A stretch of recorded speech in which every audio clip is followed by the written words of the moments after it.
That screen. Mine's pretty disgusting right now. It needs good cleaning. Muscle work.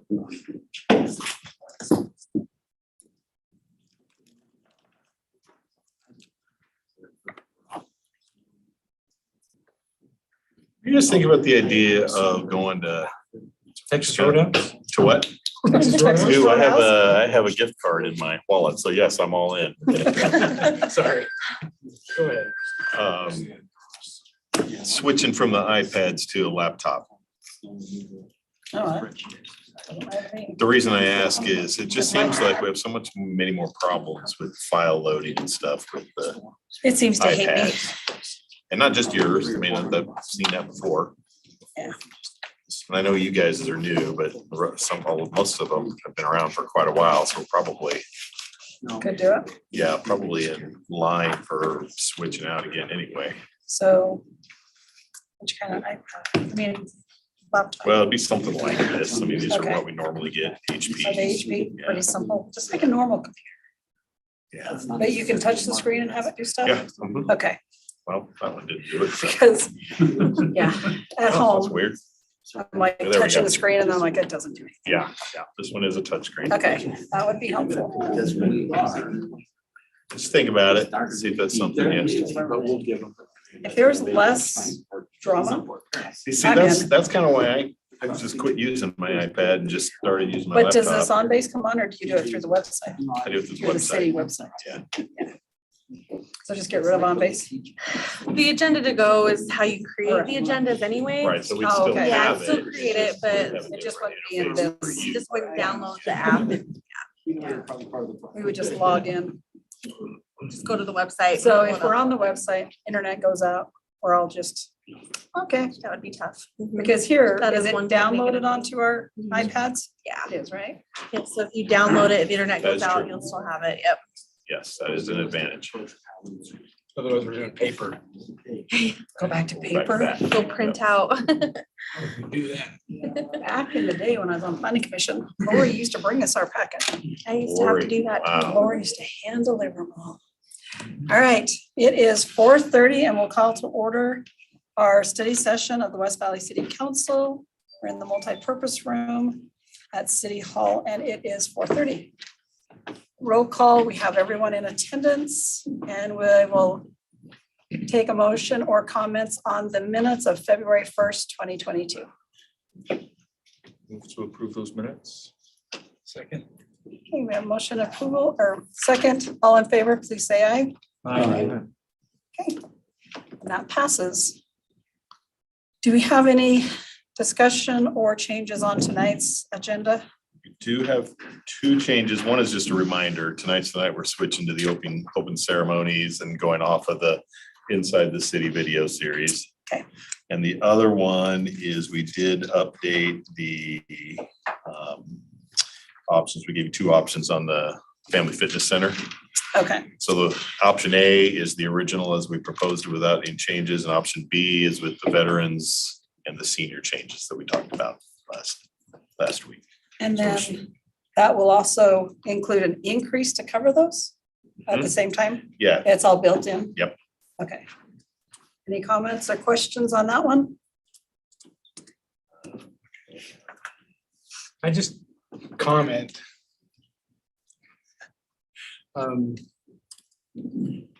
I know a few people that are hesitant to even go to the fitness center now because of the cost.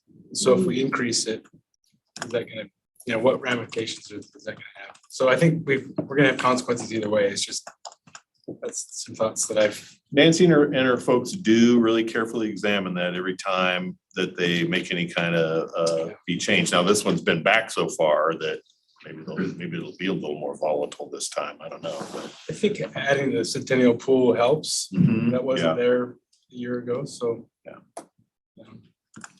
Just. And there's still financial assistance, right, for low income. I've seen the signs. There is, I couldn't tell you off the top of my head how many take advantage of that or are eligible, but we could get you numbers on that if you wanted to see. Nancy's not here, by the way, Yeah, tonight. She I was couldn't under the see. weather, but She is electronic. she is online, yeah. So if there are questions for her on this, she can answer that. I'm trying to find this one. What the need for the, anyway, Wayne, I forgot. What's the need? Yeah, but the need for increase. It's been like 10 years and we're just starting to fall behind again on revenues versus expenditures. And We were reducing some of the admissions. So they raised others. yeah, there was a little change on approach too in terms of memberships versus like daily pass, and that sort of thing. And option 2 just allows for the discounts for, there was 2 different things, military, and we changed the age for senior citizens. Yes, and the recommendation, there were a couple of questions about that and sort of discussion as I remember, but the recommendation changed it to 60 60, right? to So it's match more the other uniform. stuff, right? Okay, The other thing that to clarify that if you're a senior and a veteran, maybe you get one or the other. One or the other, right? That's I can good- just that's see a good somebody question. coming in and say, can I get Right, right. 10% more Yes, off? You know? 3 more years for me and I could, You want both? And you could do yeah, both. yeah, exactly. So that is a good point. We'll clarify that. Yeah. But I it's think the only- way Nancy built it is, yeah, it's one or the other. Okay, Thanks. so whoever makes the motion, just A or B. All right, we now have public hearing, application GPZ 1/2022. Can we go back to the meeting? Oh, sorry. First. Yep, we're not all the way done. Well, yeah. Okay, We have the parking ordinance. ZT 7/2021. And I just wanted to bring up one picture. We talked last week about wouldn't be required to add the 0.75 if you're adjacent to a road. We talked about that. I don't know if we ever came to a conclusion on it, but I guess we did. But this is a piece of property that the redevelopment agency owns that I know developers contacted me. They want to put townhomes in there. That's adjacent to a public road. And so they would be only limited to 2 plus the garage. They wouldn't have to do the 0.75. And so we could have cars parked along 12th West, I'm guessing. And so just to add an example to the discussion, I asked Nicole to bring that up. So you already have this whole multi-use area to the west with lots of cars and parking. I just think we need to have to think about that. So Just using this one as an example too, Scott. So a lot of times, as you guys know, when we're out looking for economic development opportunities and whatever, we'll just kind of make some blind contacts or we'll have relationships and we'll ask for proposals or best cases or what would you do with this and that sort of thing. And in this particular one, for a lot of reasons, including what Scott's talking about, this doesn't really look like one that'll go, in my opinion. We haven't talked to you guys about it, haven't brought anything to you. They've talked to me about it. I haven't been really particularly excited about it. It's tight, it's compact, it's not a very big piece. There were other things we wanted on it. If some of you might remember long ago, the council's direction was, let's try to get a sit-down restaurant there, which never panned out from a market demand standpoint. But anyway, I don't even need to go over all that other detail other than, yeah, you're right. There are a lot of considerations anytime you're looking at any one of these pieces of property. So All the parking is that inside this property that's being used right now in this picture? yeah, I don't think there's anything on 33rd at all that you can park, if I remember right. And 12th there is, but it's further down to the south. And I don't think any of the units are close enough that anybody wants to go out on 12th. I'm just saying that the cars that are parked in the lot there now, by the yellow line. Yeah. that's It's on our- spillover from Oh, the right, development next to it, right. showing the issue that we have, Difficulty, right, yeah. And that's the problem. Is that a public street that they're parking on? That I don't know. I'd have to get back to you. I just don't know how we contain them on their site Right. because I think the 3.75 works with no off-site parking. That's my concern last week was where it said public street nearby. We just don't want them on our public streets. You know what? And actually, I can't even remember either where we ended up at. Steve, what was the final resolution of that? Right, so it is that they would need to provide 0.75 if they're not adjacent to a street that's no more than 2 lanes. So in this case, 33rd wouldn't count because it's too wide. And then even here on 13th or 12th West, that section's 3 lanes, so it wouldn't be eligible either. So they would have to provide the 0.75 internal. They have HOA, Steve. But we haven't approved it yet. Yeah, it's No, not yeah. approved. It's Not yet. just an example of, I wanted to make sure we were making a good decision as we're thinking about this 0.75. That's really the only hangup I think we had last week is, do we have the 0.75 in there or do we just leave it for everything 0.75? Is there an adjacent road exemption? The reason I'm asking that, because maybe you have HOA, you have CCNR, and you can ask them, put a fine right there, maybe $500 or maybe $750, or if you use the garage for storage, and you can force that, and then you can scale up a few people. So they can use for the garage for the storage, and they are on driveway on the street. Steve, what road would be acceptable?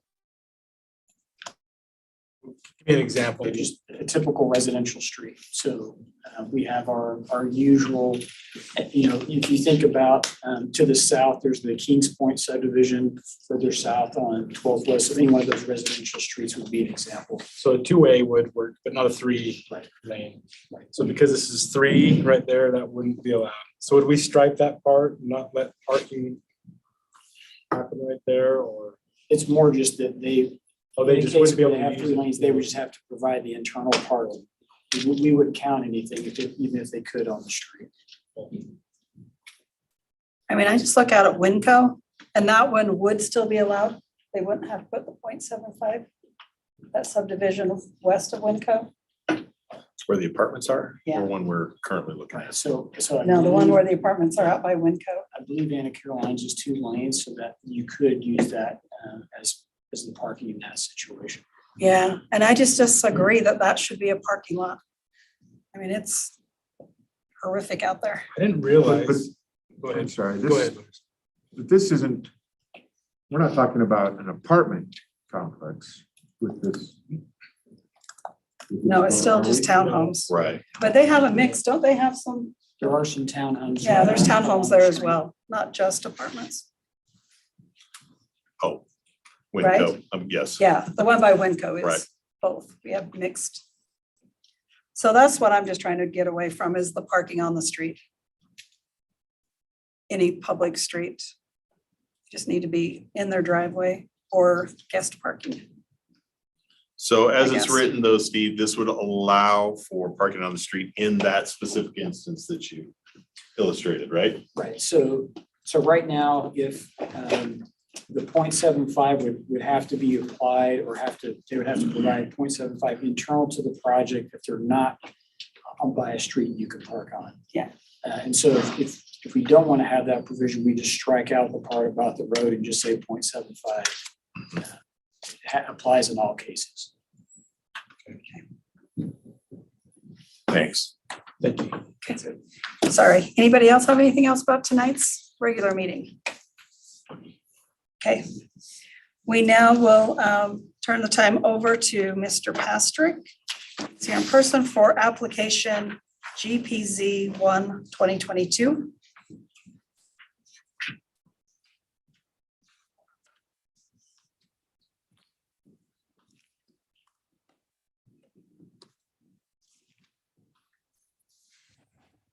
Thank you, Mayor. So I'm going to share my screen and review this proposal, this application.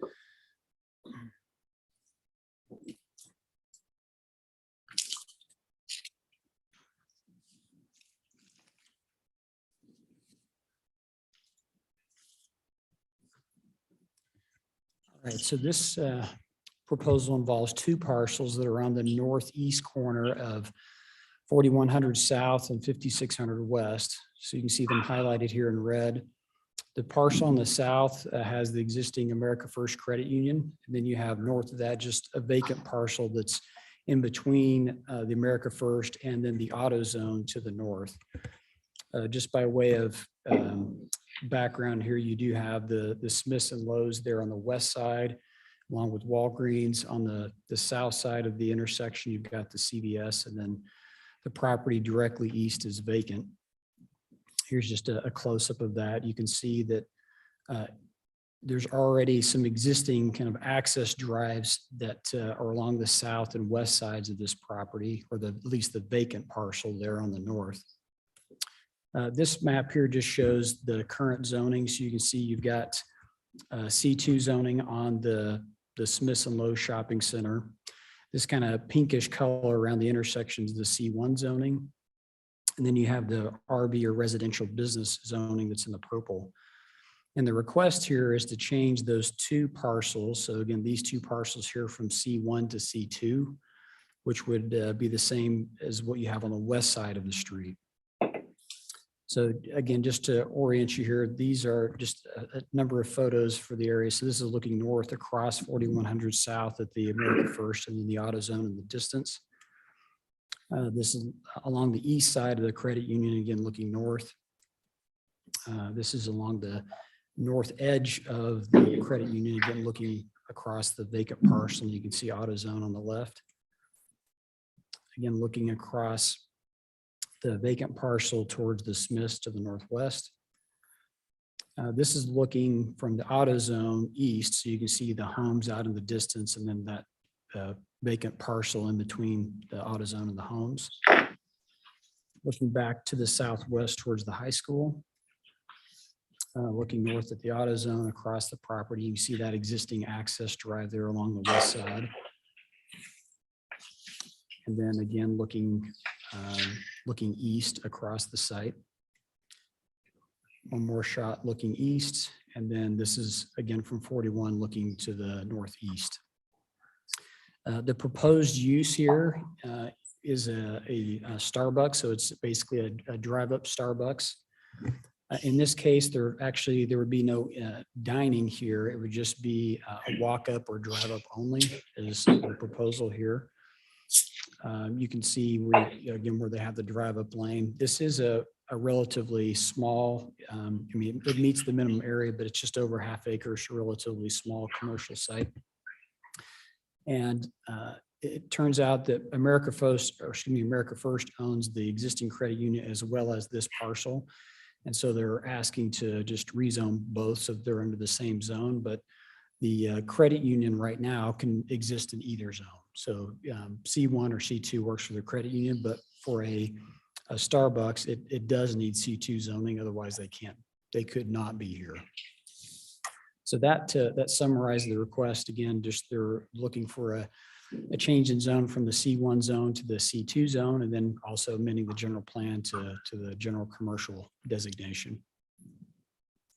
Okay, thank you. Any comments or questions? What's the AutoZone parcel zone as for? It's C1. So what is the frontage on 56? Like 100 feet, 80 feet? Just looking at, we've got the 6 parking stalls there. So it's probably around 100 feet, maybe a little bit more. Okay. And do they have a cross-access agreement? So we could come off 4100, go along the back there and not get in trouble? Correct, right. So that's the purpose. And you can see that the property line kind of straddles that access drive. So you could access from 41 or from 56. It looks like from the issue paper that part of the reason why drive-through restaurants aren't in a C1 is because of the noise of the drive-through. Does anybody know what the noise level is of a Starbucks? And this may not be a Starbucks in 10 years. it could be a fizz or it could be something else. That's a Or a drive-through. lingerie store is allowed. A drive-up lingerie store. There you go. That'd be a first. So one of the things we did a number of years ago, when the zoning ordinance was updated, is we put in a provision that talks about sound and whenever you're next to a residential zone. So technically, that purple zone, our residential business is still considered residential, even though it allows office uses. So number one, any kind of an order board has to be at least 50 feet from the property line. So that's one way to kind of buffer that. But there's also language that says that at the property line, the speaker can't be audible during certain hours. And so there's already provisions put in place to address the sound. The other thing to point out here too is if this is approved, they would be required to put up a masonry wall like the America First has along that eastern boundary. So you would have the separation as well as the wall from any kind of a speaker. Steve, business hours, how they operate, 24 hours or they operate, how they do it right there? They're not 24 hours. They do open early to catch the morning commute. So if I recall, it's in the 5 o'clock hour when they open. Okay. But it's not a 24-hour Okay. location. Starbucks on 35th closed at 8. And the other one here is closed at 9 at night, so. Do we need a development agreement with this one? It's not, in this case, proposed, but if there are specific things the council would be concerned about, it's possible. Just because of the ordinance requirements for the wall and the separation, those are already, there's things they have to do already. So we didn't see in this case, a need for one, but if there are certain things, we could certainly add that. Just when he brought up the hours of operation, if we had one that attached to the title went with the property. So if it ends up being a mobile or drive-through lingerie, then it can't be open past 10 o'clock or whatever the noise ordinance would be appropriate. And just one thing that is in the ordinance, again, as far as the drive-up window is concerned, it says that the sound from like either the speakers or pickup window would not be audible from the nearest residential property line between 10 p.m. and 7 a.m. So that part's already in the code as far as the sound goes. Okay, thank you. Sorry, Lars, did I stop? No, Interrupt you. I was gonna ask, we have a moratorium on drive-throughs on 56. Where does that start? on Exactly. 56? So that applies to the overlay zone. And that's the area north of 31st South. So up near like Target and Winco, that area, for example. So in this area, there is no overlay zone that's in place. Okay. I mean, we turned some away from it, Right. so I just wanted to be sure. Okay. Okay, anybody else? Okay, thank you. Thank you. All right, we now have resolution 22-35. And Eric Bunderson will take that one.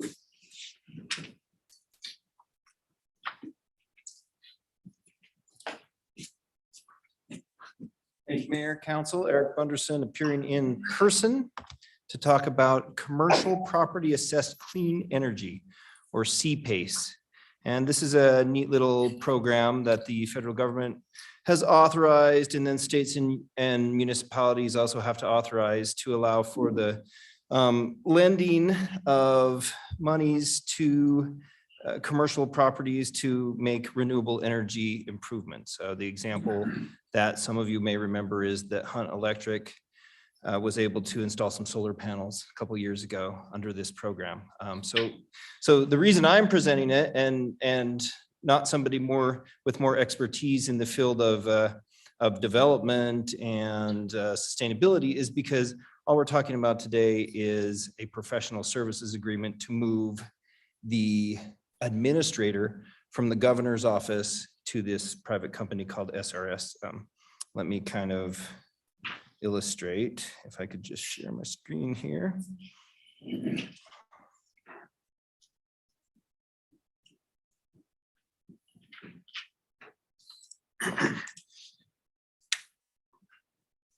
Okay, so the old way, the way we did Hunt Electric, and yes, I did win many handwriting contests in my youth.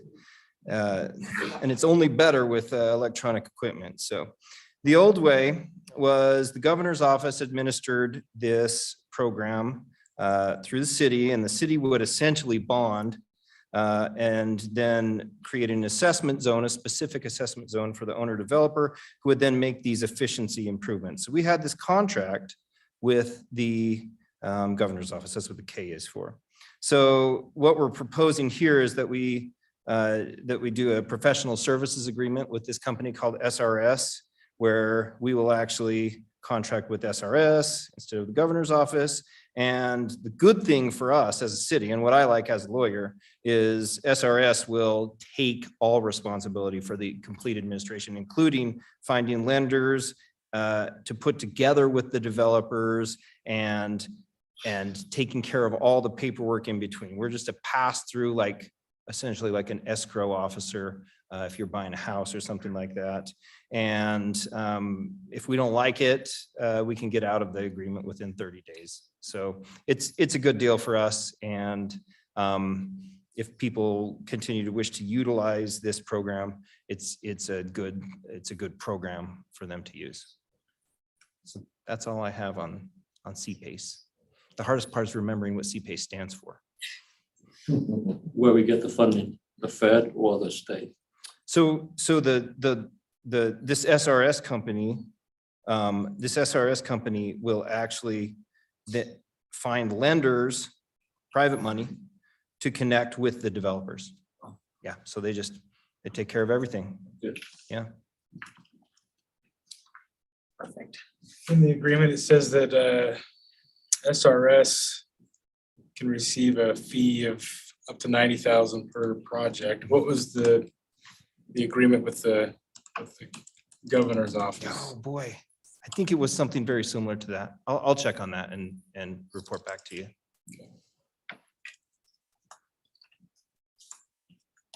Okay, any other questions? All right, Thank thank you. you, Mr. Brenderson. We now have resolution 22-36, Kobe Wilson. Good afternoon, Kobe Wilson with the Engineering Division. As promised in our 4700 South update last week, we're bringing an amendment to our interlocal agreement that we have with the Greater Salt Lake Area Municipal Services District. So back in 2019, we entered this interlocal agreement to get the 4700 South project going and to kind of clarify responsibilities and how the funding would be allocated and the funding responsibilities. At that time, we were under the assumption this would just be the one federally funded project. And like we talked about last week, we split this into 3 projects. So this agreement just clarifies that those same funding responsibilities, that 70-30 split, will apply to all 3 projects and enable us to move forward with all 3 of those projects. And basically commits the city to spend up to $5 million for the 4700 South project. Great. Any questions? Comments? Good job. All right, we now have the consent agenda. And are they a little more detailed? So looks like resolution 22-37, Brock Anderson online will explain to us. Yes, thank you. Brock Anderson with Planning and Zoning. Let me just share my screen here.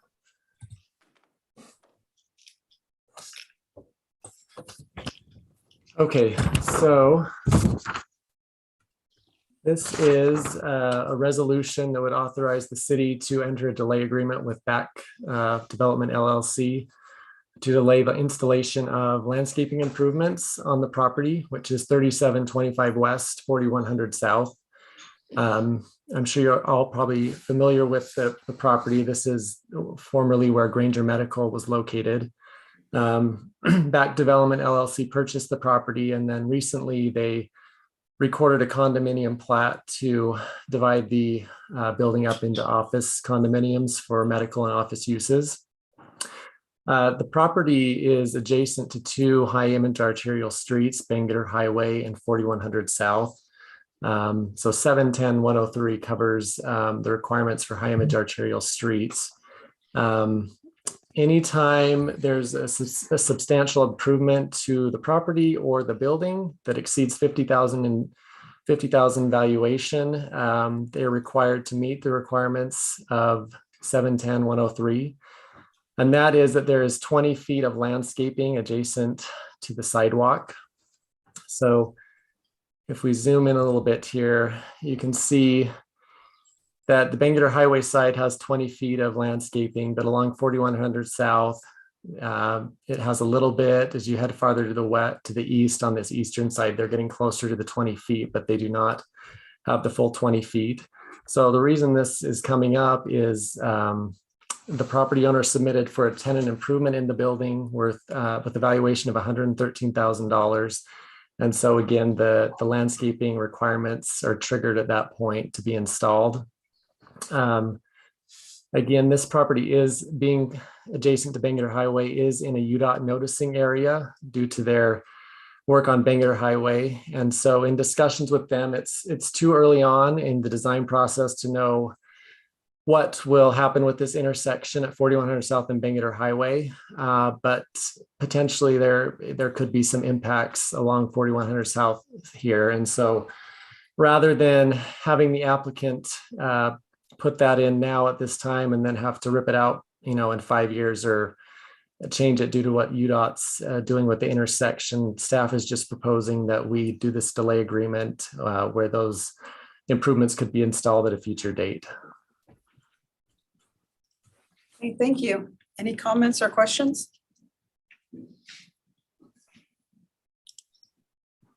That was easy. Thank you, Brock. Thank you.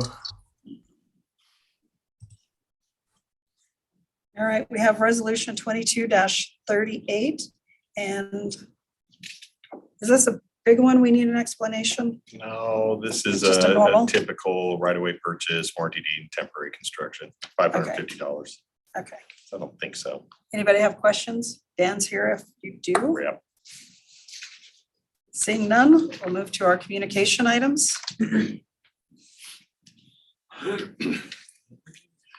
There's too many names after that one. Yes. So who wants to lead this one? Are you gonna lead it, Wayne? I can just give you a couple Okay. of reminder comments. So last time we had this discussion within the study meeting timeframe, the council really wanted us to go back and look at, see what some other potential penalties are in other cities. The council had talked about a couple of possibilities, like, for example, potentially suspending candidates' ability to run again if they didn't comply with the rules. We went and looked back at that, and we just think there are constitutional issues with it. And we might have even talked about that, I don't remember. So after that, Nicole did go back and she surveyed a number of cities, and there's a couple of different versions here we could talk about, and you have the memo, I believe, in front of you. But the one that seemed to possibly make sense from a recommendation standpoint the most was just impose a fine. And then the understanding that Nicole was getting from the other cities was you might be scared off first because it's a pretty hefty fine. But most of the cities weren't really experiencing that happening. Just the threat of having the fine seemed to keep people more serious about applying. Now, if you did choose to do something like that, then you have the whole, well, what happens if they don't pay the fine? What do you do then? And really, honestly, the staff standpoint of that is we're probably not going after people for, leaving their property for their fine or, something like that. So you have to kind of weigh that too. But really, all of that's just introductory. We're just bringing it back to you so you all could talk about it as you desire. Okay. Yeah, because there was no accountability for your funds at the end and what to do with them. So I know some cities have a code. You have to either donate it to another campaign or donate it to a nonprofit. So that's for anonymous contributions that exceed $50. You can still have leftover funds in your account after, your campaign. Right. You just have to disclose that. But if you receive any anonymous donations over $50, you do have to provide that to a nonprofit Okay. or You to the could state. only take $50 the $50 entire maximum. campaign. Mhm. So when does the campaign start? Beginning of the year. So it counts The year. of the year that you intend to run. Mhm. Okay. And it's calendar year that it specifically states in the code. So between now and the year you run, those 3 years, you could get contributions, anonymous or not? You still have to report those, but that's a really good question. You still have to account for any contribution that you get to your campaign. Okay. But I guess in theory, if you get $50 in 2022 and then $50 in 2023, you can do that as long as you disclose that on your disclosure statement. And then there's, the county has you fill out a report every year saying the status of your account. Do you want to start that? Yeah, that was one of the options that I had suggested that we could do. It's a little difficult to track, but we could still do that. Just send it out and say, have it back by January 31st or whatever. Until the, account's at a zero. That was one option that was suggested in other cities. Or even just requiring more detailed campaign finance statements that, here's what I started with, here's where I ended, and then just making it super clear on the form. That was an option too. So for those people running the first time, there's no beginning balance problem. Correct? Right. It's just if you're going to run again and you carry over. Okay. I think a lot of the concern that the council expressed was there's that final campaign statement and some people chose not to turn that in and there was no real. Okay. Right. Especially those that did not prevail. Right.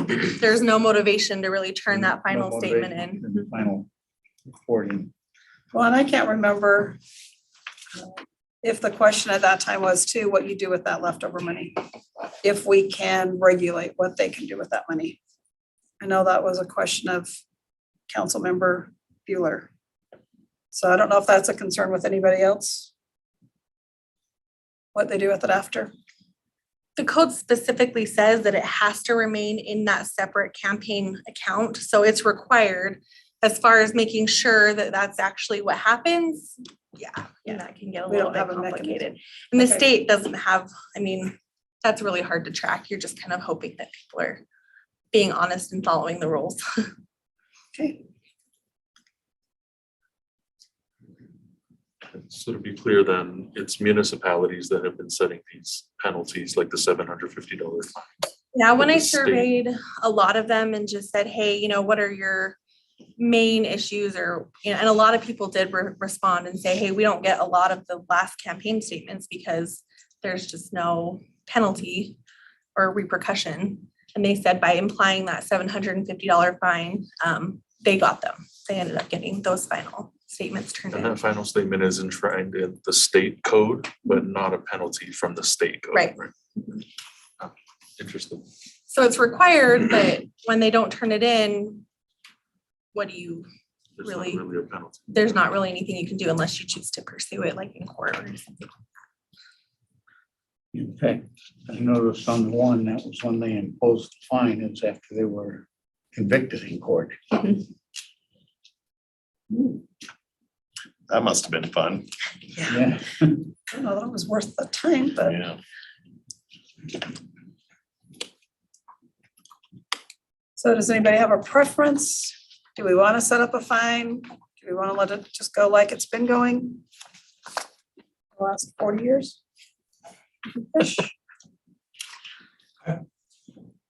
I'm the newbie. I don't know what the issues were.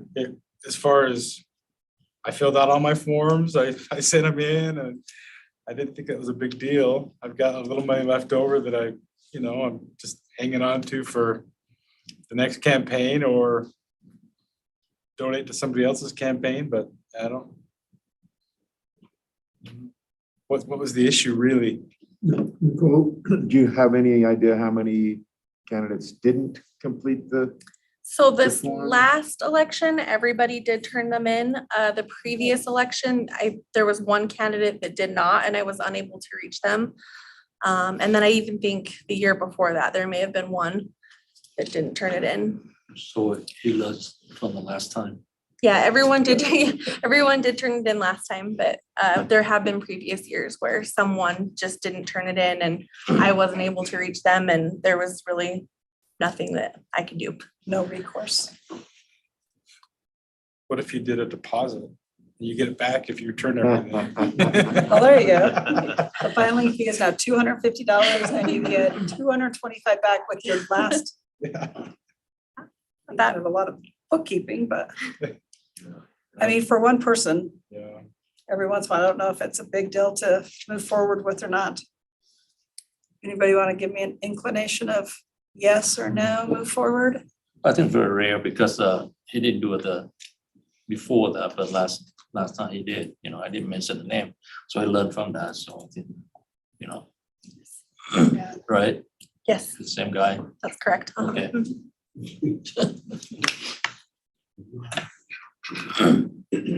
Anybody jumping to change it? I'm not sure what the current wording is in our candidate packet. Maybe if we just make that a little more aggressive in terms of this is a state code, that you need to turn this in. Do you, off the top, do you know what it says now? So we actually created this last year. I created like an acknowledgement where I went through specific issues that we've had in the past and had people initial off on each of them. So I specifically went through the code and said, hey, here's one, do you understand this? And then had them initial it. So I think that may have helped in this last election, just really specifying you have to turn this in. You're required by law to turn this in by 5 p.m.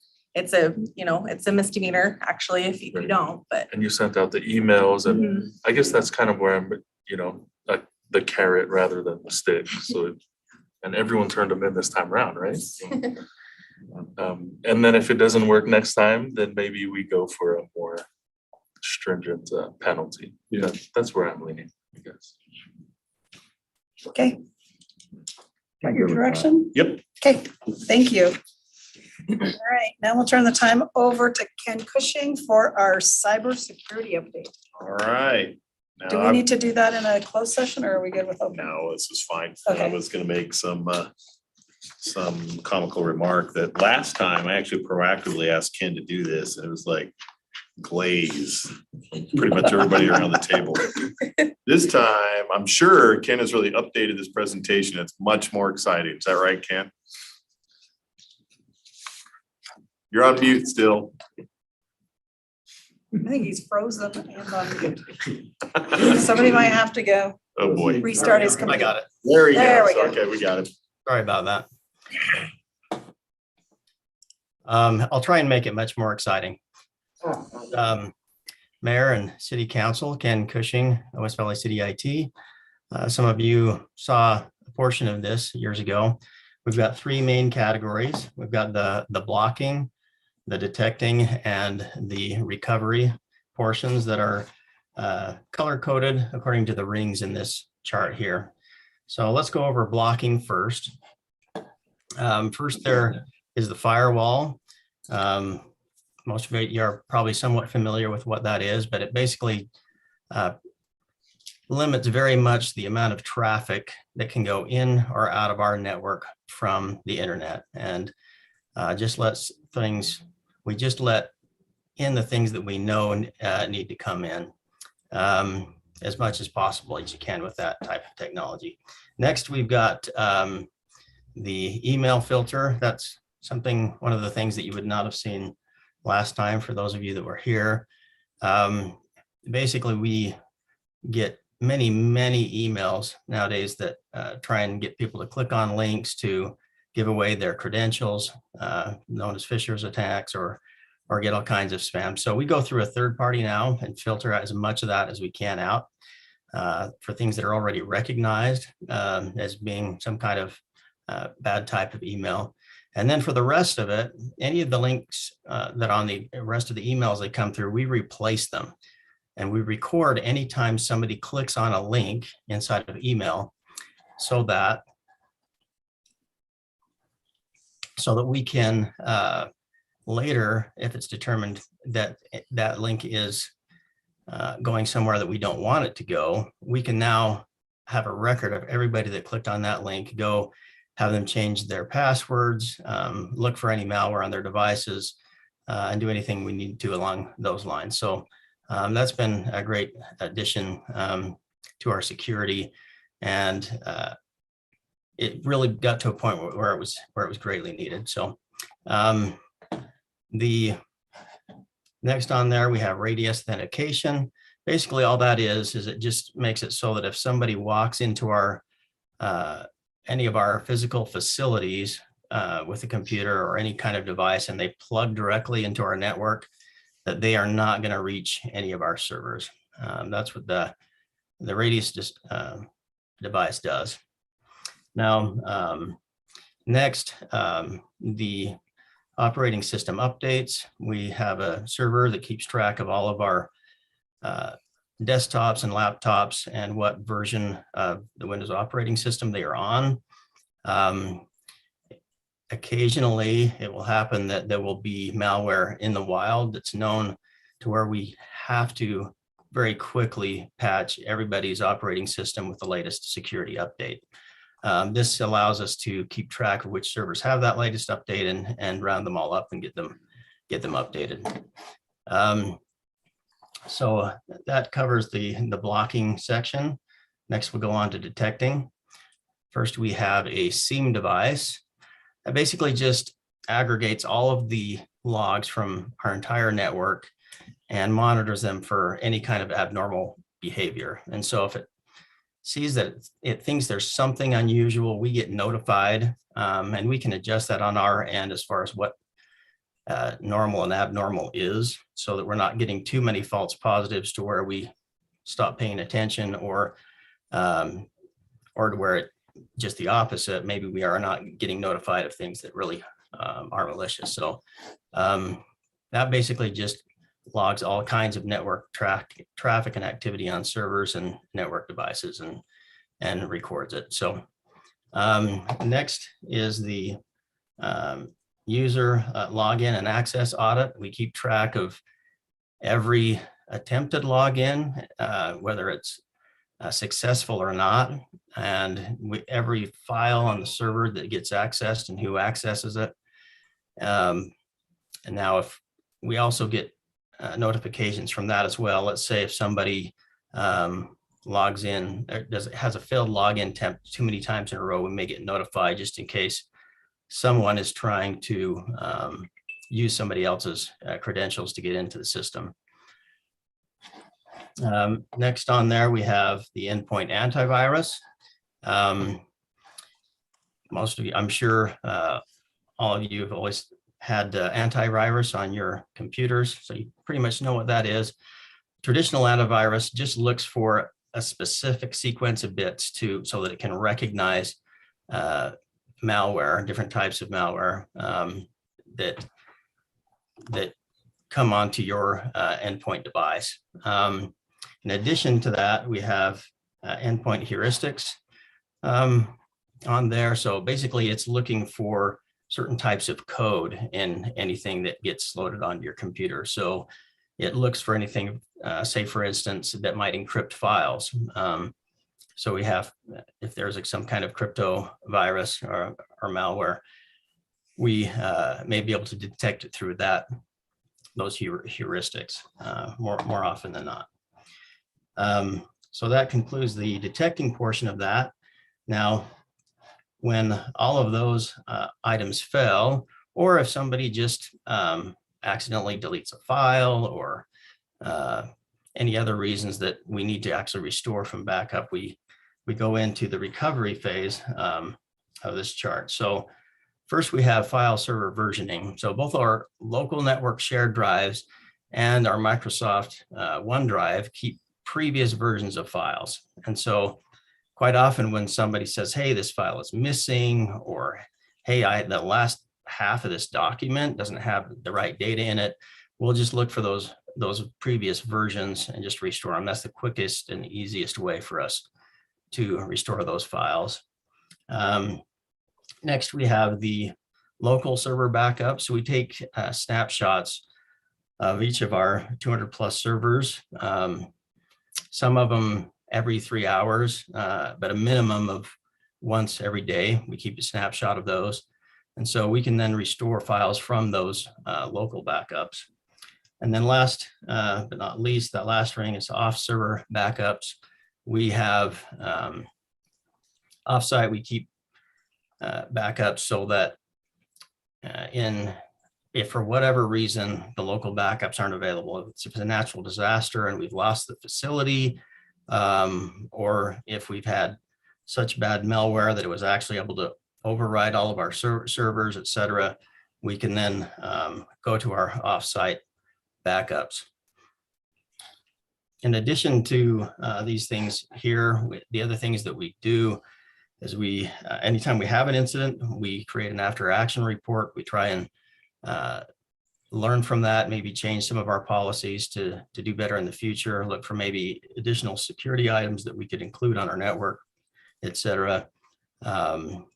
We also have a disaster recovery plan for when there is a large disaster, the order that we would restore servers, et cetera.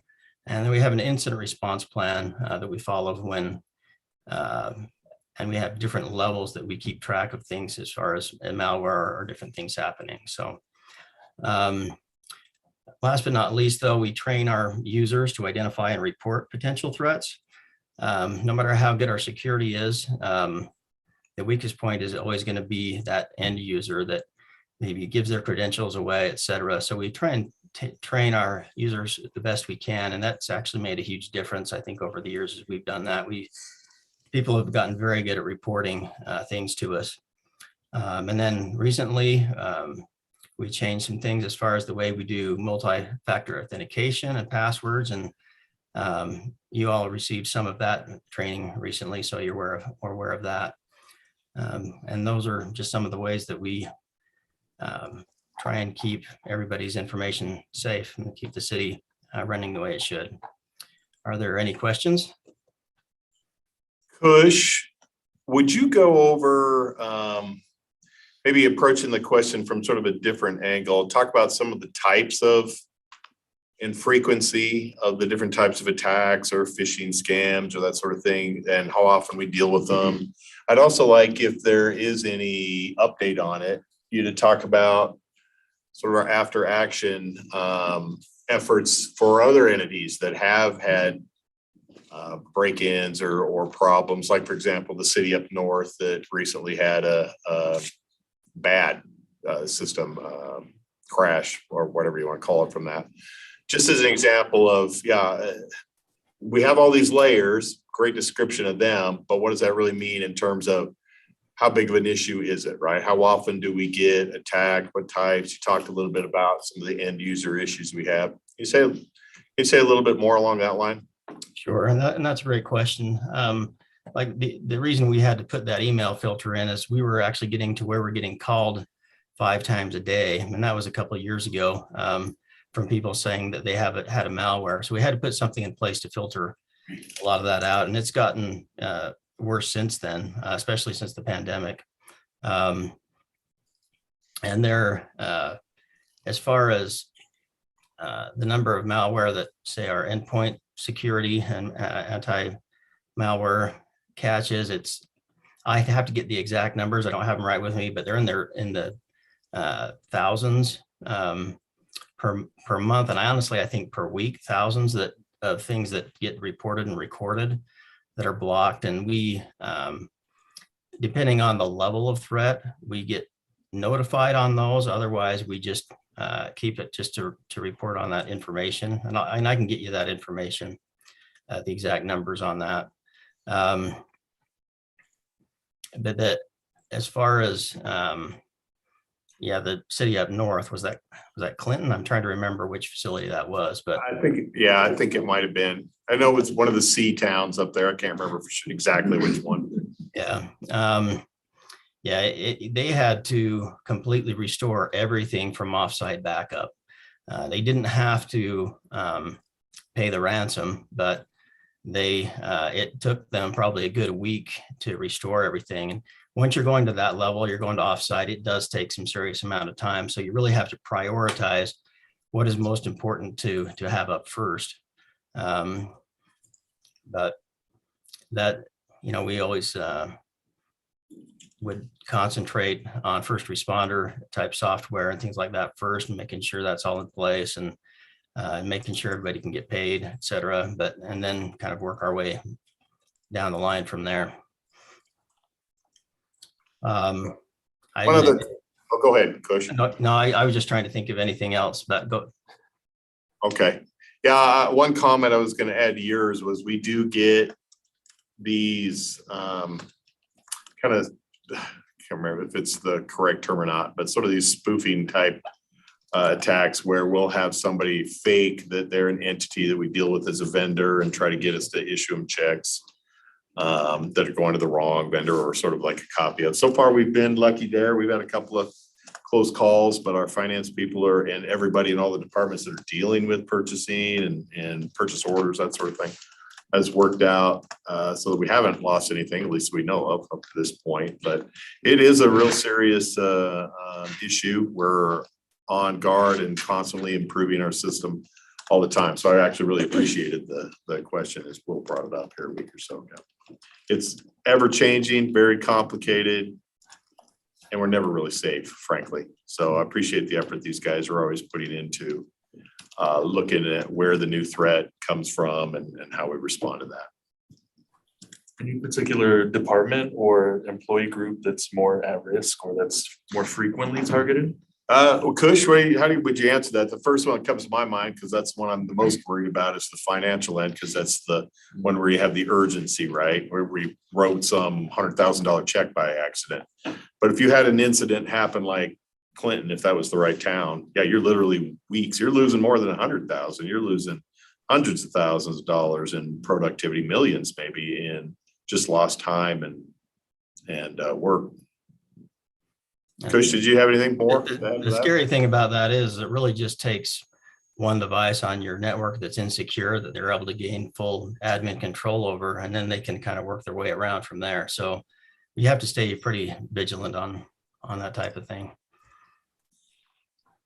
I know some organizations will send out a fake phishing email to their employees just to give them an opportunity to see what it looks like and maybe learn. Do we do that with city employees at all? Have we done that, Kush? We haven't yet, and we definitely have the ability to do that. So yeah, it's good advice. We should do that. One of the other things we've also talked or thought about doing, I haven't done it, but just to hire a third-party firm to proactively try to break into the system and see where we have weaknesses that way, but we haven't gone that far. But what's happened is they've really gotten smart. Rather than as soon as they have somebody's credentials, rather than just immediately doing something with that, they instead just use the information to learn everything about your organization, so that they can send you an email that really looks accurate. It's really looks like it's coming from somebody is talking about information that you're aware of, and then is asking for money. They've gotten very, very good at it. So we really have to stay vigilant on that. But it's so easy for somebody to just click on an email, give their credentials away, and then people gain information from that and then go from there. And in the black market, people actually hire each other's services to do more things to a large organization. So it's gotten very coordinated and very good. It used to be that you could read an email and it had a little bit of broken English in it, and you'd say, hey, that's not something that I want to click on. But but now you cannot tell sometimes that it's not coming from where you think it's coming from. So what we end up doing then in those cases, you put internal systems in place where you're double checking and asking, proactively contacting somebody in a different way than you would have by email. Say, hey, is this really you? So that we're better protected in that manner as well. We'll knock on wood, we've been pretty good so far, but the risk is always there, like I said. All right, any more questions? Seeing none, Okay, thanks, Coach. thank you. Thank you. We will now turn the time over to Wayne for our court construction update. Okay, in a moment, I'm gonna have Eric put a slide up, but I'm gonna have him hold out off for a second while I give you sort of a little bit of an update. Why do I want to give you an update? Because I want to sound really good before we give you the bad news. So you all will remember, actually except Scott and Will, that for a number of years going back, we've been undertaking this capital facilities construction program, right? And we've built the new public safety building, multiple fire stations, a recreation maintenance building or parks and recreation maintenance building, new public works addition. I mean, we're literally talking tens of millions of dollars over a multi-year project. And we've done really well in those. We have completed them really pretty much in the time frame we wanted to, on budget, all that sort of thing. And that's all gone well. Court, which is kind of the last one in that line, not so much. We haven't built anything, so don't let me over worry you. We finally have been able to negotiate ownership of the other half of West Valley where the state court offices were. Took us a very long time to get them to get moved out. They're still not. They're going to be moving out here in the beginning of March and moving over to that building that they acquired over on 27th West and down in Taylorsville. In the meantime, we have moved forward with design. We've had multiple iterations of that work. We finally were ready to go and get bids on the construction, and we did that recently from sort of a just casting out their standpoint. And the project, here's where I give you the punchline. The project is twice as expensive as we had originally forecast some years ago. So we originally thought we could do this somewhere in the neighborhood of 5 million. Now it's just over 10 million. And construction costs, of course, as we know, have gone nuts over the last little while. We also are paying a little bit more than we had hoped we would have to pay to the state to get the property. Having said all that, we still need to do something. So I'm really kind of coming to you looking for guidance. And again, this isn't something you have to like tell me right now, yeah, let's pick that option or do that right now. But felt like I needed to come and update you before we move any further down the process. So from a number standpoint, the property is 3.9 million purchase price. Our original construction, we thought that would be more like in the 2.5 million area, and our construction cost would be more in the 2.5 to 3, maybe a little bit more than that. So somewhere in the $5 million range, as I said. Now with the 3.9 purchase and construction costs as they've gone, we're over 10 million, 10.276 or something like that. And we've had multiple bids, so we know that that's probably a realistic price. We actually had 2 that were within $20,000 of each other. And of the 3-ish more after that, they were a much wider range. Some were as much as millions more, even than the bid we got back from them. So, okay, so what do we want to do now? This part, Eric, if you'll bring me up my slide, please. So we have a number of options that we could consider here. And like I said, that's kind of gives you a little bit more cryptic look at the parameters. We're going to get occupancy at the beginning of March. This is just over a $10 million project, of which right now we've got a little over $5 million in available funds. We have not actually made payment yet, although we have the sales agreement negotiated with the state. So here's what we could do. Here's some options. And there's really only one slide.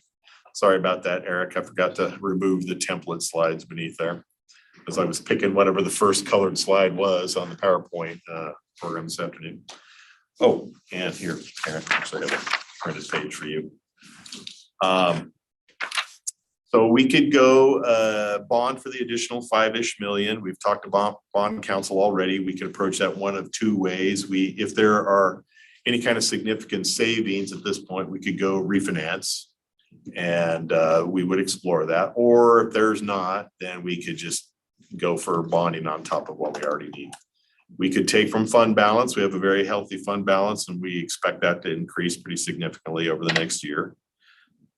We could use the money that we do have in the 5.2 in available funds, go back to the state and say, hey, yes, we've got an agreed upon price, but we would like to negotiate a payment schedule with you, and we'll pay you as the owner over some time period, whatever that might be. Even in that case, we'd still need a little bit more, so I'd probably come to you from the fund balance standpoint, ask for the money there. Or fourth option would be to just delay the project and continue our operations in their current location as they are and kind of sit back. There's some things that make that more problematic. Of all four of them, that's the one that, I mean, it is, we could do it. I don't know how realistic it is, and it's probably generally a bad idea for a number of reasons. One, we don't see construction costs abating anytime in the near future, so the prices are probably just going to go back up anyway or go further up. Two, we would have to figure out what are we going to do with the $5 million in the bond proceeds we've already taken. We would purchase the property. I think it's pretty I don't think there's any question that we want the other side of the building.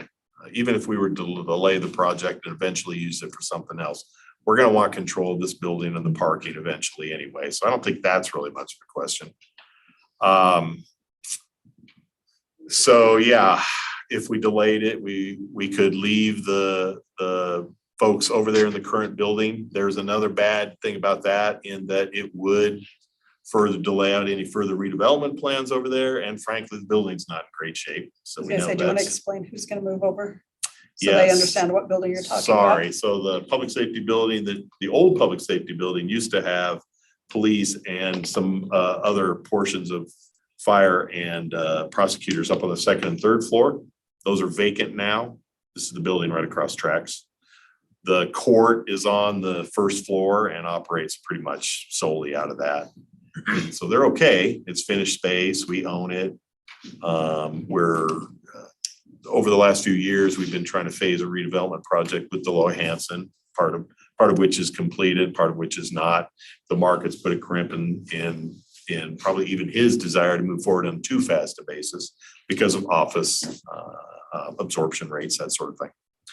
But you can't really leave them there forever either. Even when we bought the building 15-ish, coming up closer to 20 years ago now, it was already a older building, and it was kind of a spec Class B-ish type office building. Wasn't really built to real great standards, and it's kind of falling apart. I mean, it's not going to fall down, but it's got leaking roof and windows. HVAC system isn't great, all that sort of thing. And we don't want to really put a lot of money into it either.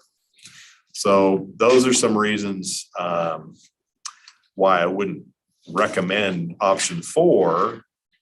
But the other 3, really pretty much, I think any of those would be doable from our standpoint. So again, we haven't done anything. We're kind of at this point where we kind of need to tell the construction guys, yes, we're going to move forward with this project or not, and start that process along the way. So before we did that, I thought I'd come in and see where you guys are at. Okay, any ideas? No option for a $3 court construction fee. No, surcharge on tickets. They won't let us do that. No. Will there be any proceeds coming from that building when Deloitte takes over that area? It's a good question. I don't believe that was part of the original negotiations, so we could probably go back and revisit a look there. But yeah, just for an example of other projects we've done, including the office tower currently. Obviously, as you'll remember, the building that was there before didn't really have any value. We bought the property, we demolished it. And our deal was, we'll give you the land, you're doing the construction and building the building. It'll be roughly similar to that. Okay. So no proceeds there to go against it? Right. So are we in a contract to sell another building to Deloitte. We have a contract, but it has time extensions, and it's really kind of a mutual thing, both sides, as we sort of are they're waiting for us to get out. They're also waiting for the market to improve. And so Deloitte's not in any real hurry. How long have we been in that contract? How long has that been, Nicole? I have to look up the exact date, but it's at least been 5 years. Yeah. And it was Yeah. structured that way. It was structured as a phased takedown with our maintaining control of that building until we were ready. Yeah. So the market's only doubled the Right, last 5 years. right. And so we're paying more for the court portion because it's doubled in the last 5 years. It just seems maybe if we can get out of that contract, put it back up on the market and see if we can get more to help on this. Well, yes, we could do that, but to the question as Karen talked about it, from an RDA standpoint, what you're really trying to do is get a developer to come in, and you would understand this, and pay the margin between what bare ground land is and what the developed worth is. And they're not usually going to do that in a redevelopment sense. So that's why redevelopment projects are done the way they are doing. So roll that on down the line. What I'm really getting to is that's usually what our contribution is, the land minus whatever the substandard improvements are that need to either be taken off and cleared or whatever. So I don't really know that there's going to be a lot of demand, I guess would be the way to put it. Now, that doesn't mean we couldn't go out and re-examine it. Maybe there's a different use. Maybe the market's changed and there's some other way to approach the whole thing. So we could do that.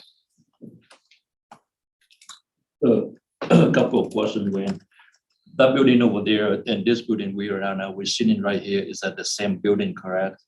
Is that right? The one over there? The building that we're in, Uh, yes. So that's the old police building, and the one that we're acquiring is the one where the state court is in. So Right. the other half of this building right here, yeah. Right, so the Yeah. This is all one building. one, Right. building, right, yeah, but Right.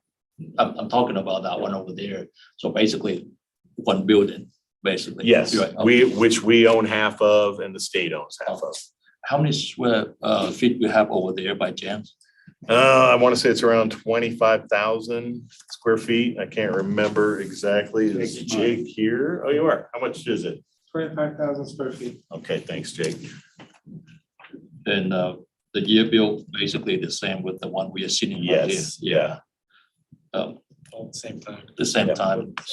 Yeah. So I'm thinking about, we can use it here, I think just fix it up and remodel here and there. I don't think we can spend $10 million to do that because it's in right here, we can look really good over here, you know what I'm saying?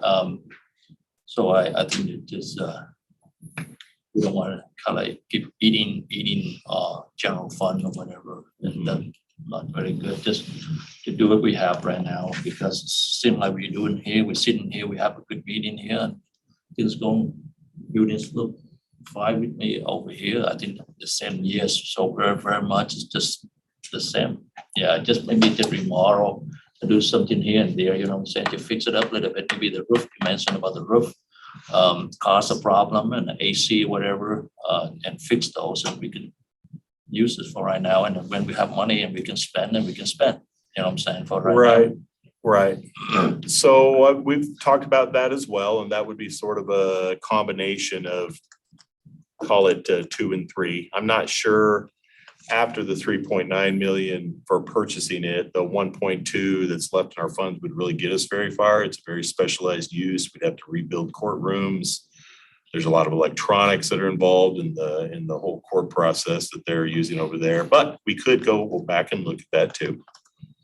The danger there, of course, is as well, if we go back and do a needs analysis, redo the needs analysis, redo sort of the design look and all of that, we could be another year into that and another year of construction increased costs by the time we were done with that, and we'd be even worse off than we are now.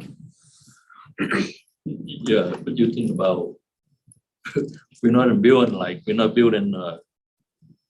chiropractic or dentist or, industrial area. We have to use that like for games or heavy electrical equipment in there. It's a very simple office we have, just like we have right here, just fix it up and then just use it what we have. What year for this building again? 1990? 1990? We moved in 91. Moved in 91, construction in 90, probably was in 89 as well, but I'm 89, we guessing. started construction, we moved the state in 90, Yeah. and we moved in 91. Yeah, and when we have spare, when we have money and we can spare it, we can do something, but for right now, I think just fix it up and. If this was only office construction, I would probably be making that recommendation to you in terms of just saying, well, let's just see what we can do with the 1-2. But it's not just office construction. It's really specialized courtroom construction. You're gonna have to have holding cells either put back in or remodeled in some other way. There's just a lot of specialty construction there, which will, I can't even remember honestly if a significant part of that 5 million is things like the HVAC, like you mentioned, Tom, probably is. It's pretty old. So by the time you get that kind of stuff done, I just don't think we're gonna get there for that. Now, having said that, again, if that's the council direction is to, yeah, let's buy it first and secure the Buy it property and then go see what we can do with that money for the next little while, I'm happy to do that. That's We can, okay. You know, when we can shoot, Yeah. when we can sell the Mavis Center. Sure. Money. Don't be surprised when I'm back to you in 12 months and no, we couldn't sell the Maverick Center and now it's 12 million either, right? No, we're really short, you know what I'm saying? We want to do something, if we're Sure. short, you know.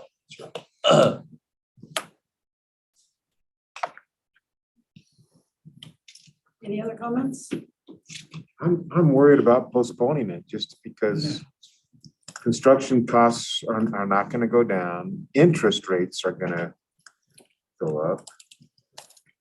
But if we take it out of the fund balance, we Yeah, won't have that issue, correct? We've already bonded for the That's correct. 5, Yep. Mhm. so it'd be the fund balance for the balance. right. I As one of the think options. combining 2 and 3. Might be. Yeah, we could do that too. We could go back to the state and explore the option of, hey, would you give us like a 10-year amortization schedule or something? And do that. It's worth What asking. would it cost us to maintain the current court building?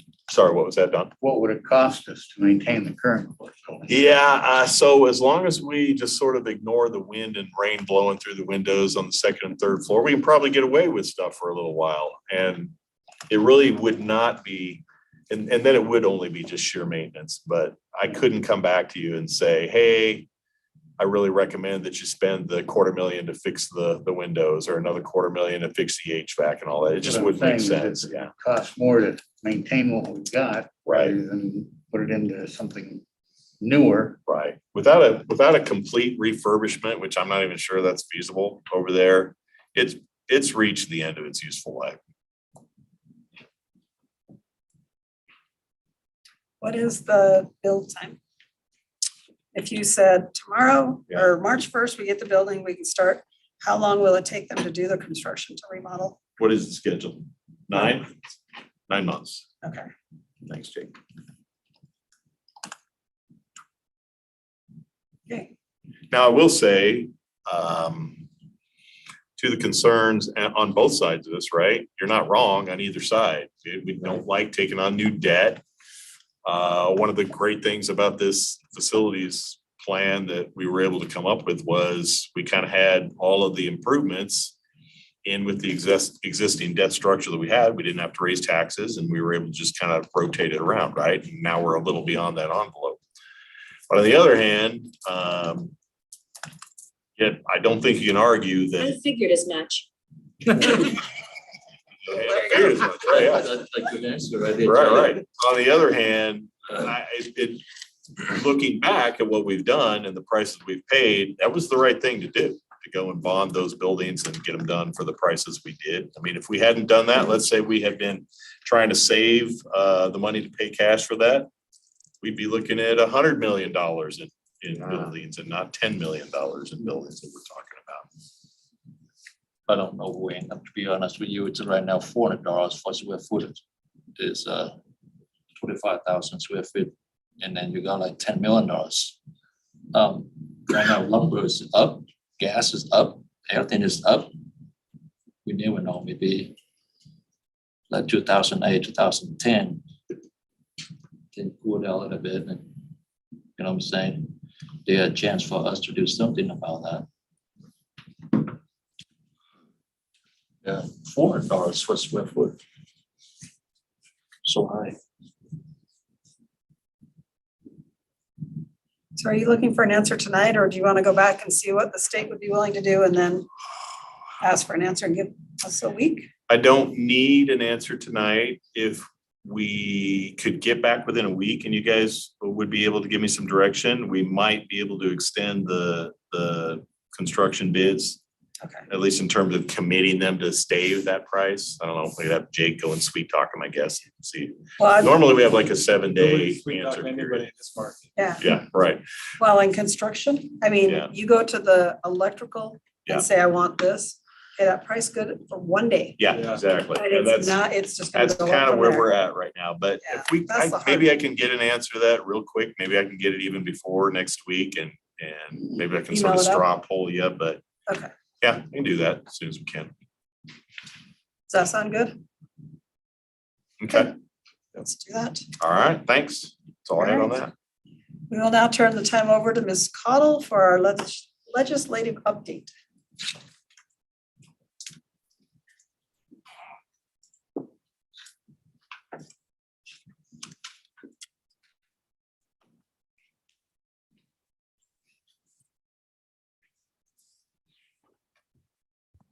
Nicole Cottle with administration. So today at the legislature was kind of like that old movie, the Jerry Maguire. I feel like Jerry Maguire today. Part show me the money, part some other stuff. Kind of one of those days. Okay, so let me tell you the first bit of news, and that is on SB 115, which is the gun preemption bill that affects the Maverick Center. We have a little bit of ways to go on that bill. And I had a great meeting this afternoon discussing that. The folks in the House are willing to have that conversation and work through that with us.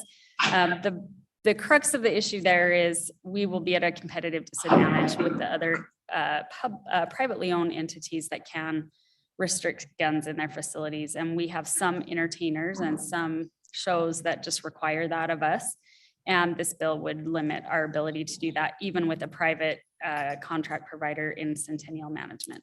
So I expressed that issue to them today. It has passed out of the Senate and over into the House. And so we're fighting the fight. That's very well one that we could lose, and we'll have to see how that goes, but we're working on that. We're not the only ones in the boat. Eccles would also be in there with us, and anything owned by Salt Lake County, frankly, that's a facility like ours would also. So that encompasses a few more like Southtown and whatnot. Sandy Expo, part of that too. Yeah. And actually the problem, if you want to know the truth, but bygones, Jerry Maguire. Okay, so that's that one. The other one I wanted to tell you that we did lose, which is a rare thing, frankly, for us. But I warned you that we might, and that is the muffler bill, mostly because that wasn't our bill to begin with. So that bill was brought by a wonderful sponsor who we appreciate his efforts, but we might have formulated that a little differently. The fight was close. It was voted down 39-35 in the House. With a lot of comment, a lot of talk on the record about how everyone's affected. Ultimately, Libertas won the day. And we'll probably see this bill back again next year in some form. So again, it's not illegal. It is illegal still to have a loud muffler or a muffler that's been modified. Basically, this bill would have put that back to the registration, safety inspection, shop owner kind of a inspection. Now it sits again still with the law enforcement, which, as you might imagine, is a difficult task, but we're working hard, and I know our police department is working on that diligently. The other couple that might be of interest to our neighborhood livability, I think I mentioned this one before briefly, but HB 15 is childcare amendments, and that is the state preempting our ability to limit the number of children in a childcare facility and the location. So historically, we've had childcare facilities in our neighborhoods, as you know, home care facilities, and we have, but the state and through the county have limited the numbers, and we have in some forms limited at least the how it feels to the neighborhood. So how many people are coming at a certain time, where are they parking, how's drop off and pickup going, and is it affecting the neighborhood? And this bill would preempt that. Certainly it's a big topic of conversation right now based on pandemic and employment and unemployment, low unemployment rates. And so the governor's office in particular has seen this as one of their top priorities with regards to that. So that will change, I think, our neighborhood daycare, childcare facilities a little bit. So are they moving it from 8 to 12? Yes. Okay. Yep. The other one that's of interest is HB 189. This is EV charging stations.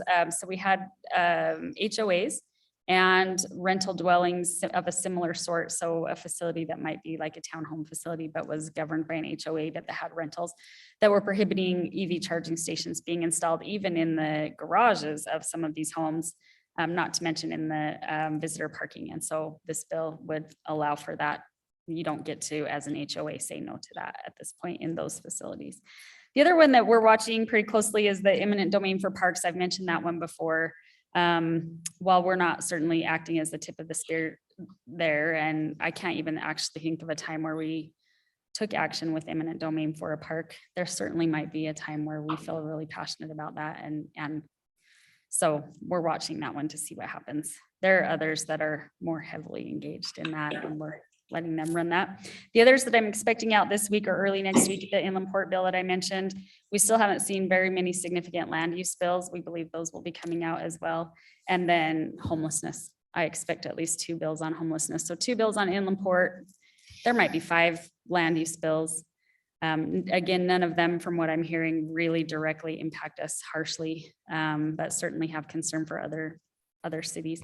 And then the homelessness. The 2 that I know about, we'll see how they end up. I expect those this week. Any questions?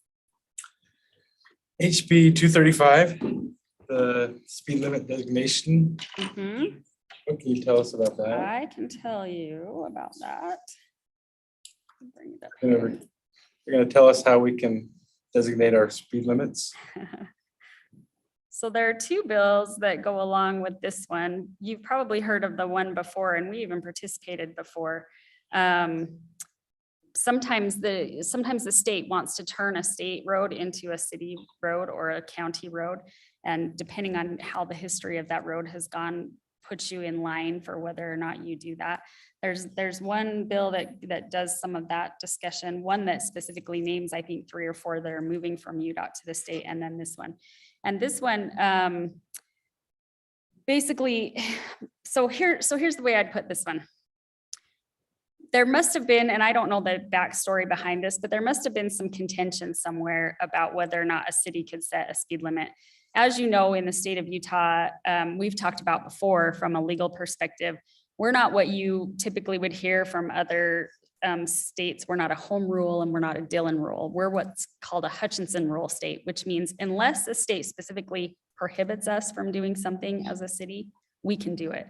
So this bill that says cities and municipalities can set speed limits, it must stem from somewhere where someone was upset about what the city or county did, because we have that authority anyway. So I think this is a message bill, but I'll get to the bottom of the story behind it. I haven't heard the story behind it, but I suspect that's what it is, because of course we would have this authority with or without, frankly, a traffic study. I think obviously, I'm not sure we would ever want to do that, nor would we necessarily, but because we're a Hutchinson rule state, I suspect this is just for one particular case, but I'll find the story behind it just because it's interesting.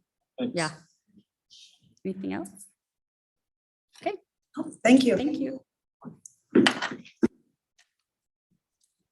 All right, we have the council calendar. Are there any issues with that? We do have the gala with the chamber on the 29th. As many of you could come to that would be awesome. I know they've asked for a roll, so they know how many tables to buy. So if you can let that Angel know that. Is this Tuesday night? It's a Tuesday night, but it's the 5th Tuesday. Oh. So it won't interrupt our meetings. Like a +1 thing or just? Yes. Yeah. And it's a nice dinner and it's a nice program. And they highlight businesses within their footprint, and it's been really nice in the past. So, and there's some good networking to do at the very beginning. They have a lot of just milling around talking and then the sit down dinner and the awards. And a little bit of a program sometimes. So just wear really thick shoes because they just put something over the ice so your feet do get cold. Just so you know. All right, potential future agenda items. Yes. So next week, I think we have scheduled to study the our resolution regarding net zero emissions. Oh, for House Bill 411. In an effort to get all the information that we can get before we make such an important decision, can we schedule a presentation from the Community Renewable Energy Agency that's preparing that group? Well, I'm sure they would come. And so, yes, the council desires it for sure. Okay, would Do anybody we- else do like we that desire that? presentation? That presentation?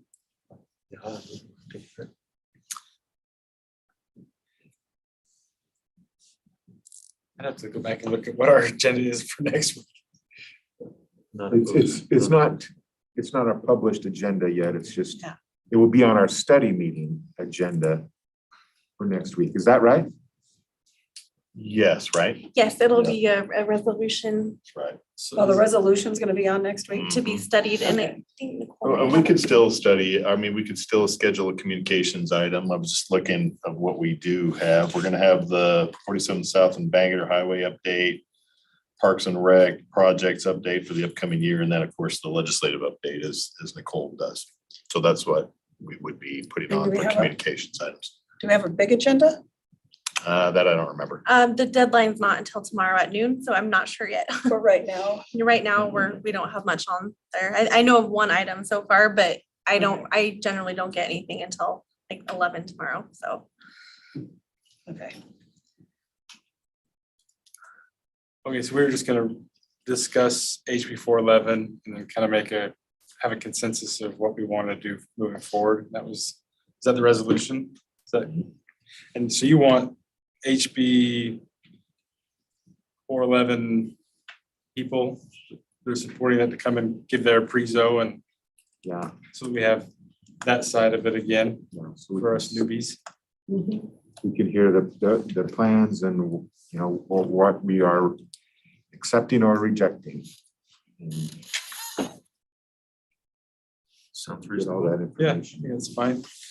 Okay. Do you mind?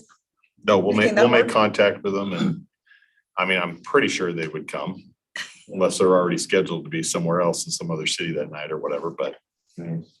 Yeah. And even, I mean, we have to make a decision by May. So even if they can't come next week, maybe we could postpone a little bit, just to give them time to come, or? if you want us to do that, then I would want you to let me know now so we can not put that on the study agenda for next week, as far as the resolution. We could still leave it on and you could, of course, continue it, but I'd rather just not do that. Well, could we contact them in the morning and know by Thursday at noon? Yeah, probably. And then if they can't make it, we can kick it down one. Yeah. I don't want to kick it on till May, but if we Right. can kick it Right, I one don't- more week, then. Right. Yeah, we could do that. But I do want to make an informed decision. This is a big deal to a lot of people. Well, we've had a couple presentations, but we have 2 new people, and so I think it's only fair to give that side of the story a chance, so, okay. Let's see what we can do. Anything else? I have one, but this one just by mail, by waiting to send the email to be just fine. I have multiple phone calls from investors who asked me about the 1300 west and 3500 south, a quarter of 1 acre lot right there. Oh, this is the same one Scott was talking about. Is that right? Okay, so I just want, they just want to know, after, I just want to know how it came about. And Sure. And the sale price and also the proceeds, Right. and we move that money to, you know, which department we move that money to. And then, by the way, just, you know, there are 2 new council members right here, and we're talking about the building for the court over there, and also talking about the building adjacent to us, kind of north side right here. So maybe that means you can send us an email when you don't have to bring it to the table or discuss about that. Just send us an email to list all the city's properties and an address. So this new members here, they know too. I know most of them basically, but these guys, maybe they don't know anything about maybe where the shelter is and here and there. So maybe just email them. I already did that with Scott because he already asked for it. Well, Did we got did vacant copy that land. To you too? We got vacant land. Oh, you're talking about all the properties, everything the city owns? Yeah, it's a big list or. Oh, yeah. I mean, we got a lot of properties, but sure, yeah, maybe we could do that. This didn't show up on the vacant land that you sent me, so I think it's because with the redevelopment agency owns it. Yeah, we tried to get the RDA properties, so it should have showed up. I don't know why it didn't. Is that this one, 1300 West and 3500 South? Uh-huh. Yeah, it's 33rd, 12th. 1,200 west. Is it the size? No? See the acreage up there. That should have been over that.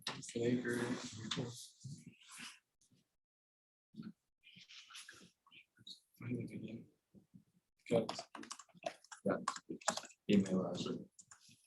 Okay, so email a list of all the properties that we own.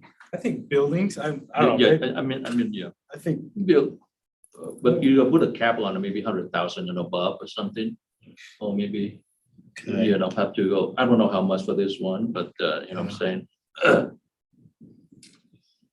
I think it would be good. I mean, like, somebody mentioned the Parks and Rec building. Mhm. Like, I don't know where that's at. Nancy's gonna take me on a tour next week, but I'll probably see it then, but I don't, no idea where that's at. So, Be nice to know where things are at a little bit. Okay. That's all I have. You want to just send that out to everybody? Yeah. Okay. Let's do that. Thank you. Anything else? So I'm going to quickly bring up our urban deer problem. Oh, geez. I Can we was have- hoping nobody would ever mention this Mention that again? Yeah. Sorry, they're like white on rice on me. So I can pass on some information to Nicole and we can have a presentation from DWR. They've actually done one house project in our Uh-huh. city. It was great success. And they just want to come explain what they did, how they think the program could move forward. Sure. Yeah. Okay, so I'll move that information over to you and then, If everybody wants to see that, not to be impinging on your thunder there, but I Yeah. just want to make sure at least, you know, kind of. anybody else want to worry about the urban deer problem? It keeps me up at night. Because if it doesn't, I will turn a phone call over to you and then it will. Very dear to Scott's heart. Yeah. Bambi. Does anybody have an objection to having that presentation? Do we include skunks with it? We already took care of the skunks.